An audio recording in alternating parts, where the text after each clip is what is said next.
связи с тем, что документы территориального планирования и градостроительного зонирования приняты только в городском округе Владикавказ и в Моздокском районе, только 2 этих муниципальных образования могут быть включены в зоны территориального развития. Какие плюсы?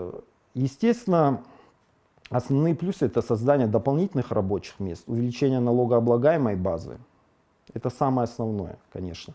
И на что мы больше всего надеемся, это привлечение инвесторов в нашу республику. Были обсуждены вопросы, планируемые к реализации инвестиционные проекты. Выразили желание несколько предприятий, которые осуществляют свою деятельность в сфере IT-технологий, в сфере пищевого производства и инновационные, так называемые производственники.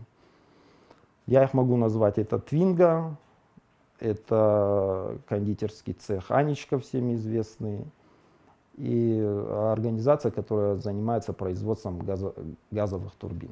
Решение о создании зон территориального развития принимает правительство Российской Федерации. И, соответственно, показатель эффективности деятельности этой зоны тоже устанавливается правительством России. И вот эти показатели эффективности и будут характеризовать, насколько регион успешно использует данную форму развития территории.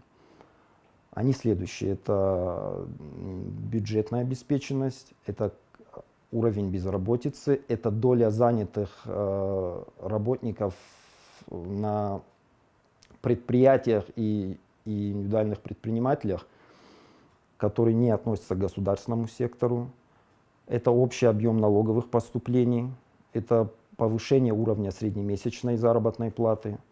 Я думаю, это вот основные индикаторы, которые позволят увидеть, эффективно ли реализована зона территориального развития, либо нет.